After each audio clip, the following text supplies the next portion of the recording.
আসসালামু আলাইকুম। আমি রাজু আহমেদ খান, গ্রিন পার্টির চেয়ারম্যান। গ্রিন পার্টি 7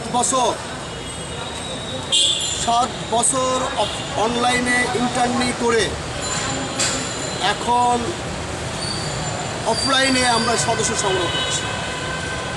7 বছর অনলাইনে ইন্টার্নি করেছি এই জন্যই সারা বাংলাদেশে বিভিন্ন জেলায় থানায় আমাদের সংগঠনকে জোরদার করেছি, সংগঠিত করেছি। আজকে আমরা আনুষ্ঠানিকভাবে ঘোষণা দিয়ে জাতীয় প্রেস ক্লাবের সামনে থেকে আমাদের দলের কার্যক্রম সদস্য সংগ্রহ শুরু করেছি। এখন আমার বক্তব্য হচ্ছে, বাংলাদেশে একটি সুষ্ঠু রাজনৈতিক ধারা অব্যাহত রাখতে হবে। আমি প্রায় 2 ঘন্টা অতিক্রম করে রামপুরা ব্রিজ থেকে পল্টন আসলাম। রাস্তার মধ্যে বিরাট জ্যাম, স্মরণকালের ভয়াবহ জ্যাম। এই জ্যামটা সবসময় থাকে।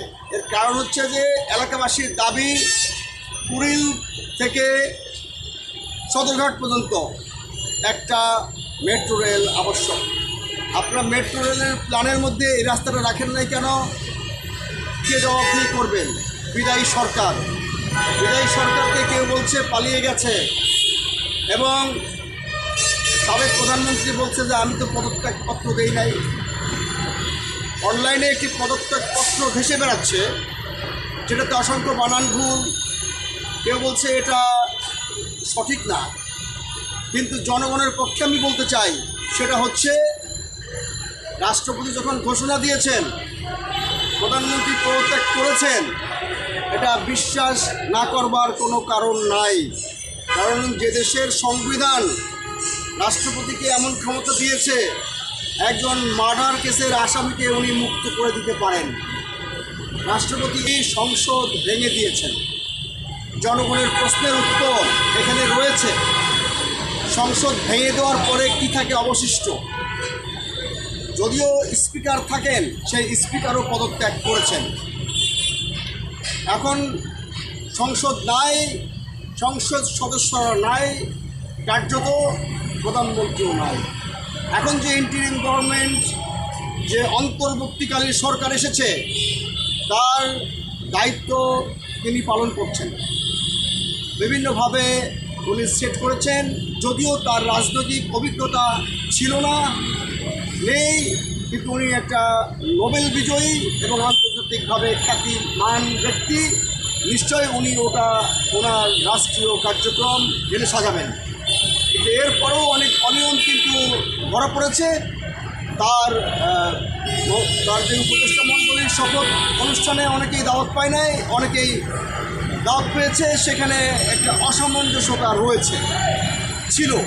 পরবর্তীতে তাদের উপদেষ্টা মণ্ডলীতে যারা যোগ দিয়েছে, এবং আরও 6 জন সংস্কারবাদীকে যোগ করিয়েছেন, তাদের কাজ করার জন্য 3 মাসের সময় বেঁধে দেওয়া হয়েছে। তা আশা করি খুব শিগগিরই জনগণের প্রতিনিধির কাছে ক্ষমতা হস্তান্তর হবে। এরই মধ্যে অনেক রকম ষড়যন্ত্র মার্কেটে রয়েছে, এবং সেইগুলো মোকাবেলা করেই এই সরকারকে চলতে হচ্ছে।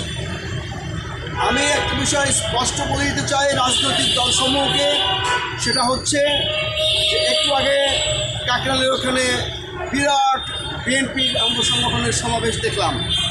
সেখানে মুহুর্মুহু মানুষ স্লোগান দিচ্ছে, শহীদ জিয়া, খালেদা জিয়া, তারেক জিয়া, কিন্তু সেখানে মির্জা ফখরুলের নাম কিন্তু বলা হয় নাই। তার মানে বাংলাদেশের রাজনৈতিক সংস্কৃতির মধ্যে এখনও যে পরিবারতন্ত্র রয়ে গেছে, রাজতন্ত্রের ছায়া, সেটা সাধারণ জনগণ মেনে নেবে না। অনুরূপ আওয়ামী লীগ সরকারের আমলেও আমরা দেখেছি, সেখানে শেখ হাসিনা, বঙ্গবন্ধু এবং সজীব ওয়াজেদ জয় ছাড়া কারোর নাম তেমন মুখে আনা হয়নি। আমরা বাংলাদেশের রাজনীতিকে পরিষ্কার করতে চাই এবং একটি রাজনৈতিক সংস্কৃতি পরিবর্তনের মাধ্যমে এই যে বদিউল আলম মজুমদার সুতন থেকে এসেছেন নির্বাচনী ব্যবস্থাকে সংস্কার করতে, উনি আমার ফেসবুকের বন্ধু, আমি নিশ্চয়ই বললে উনি শুনবেন অন্ততপক্ষে ভার্চুয়াল জগতে। আমি ওনাকে বলতে চাই, রাজনৈতিক সংস্কৃতির পাশাপাশি নির্বাচন ব্যবস্থার আমূল পরিবর্তন করতে হবে।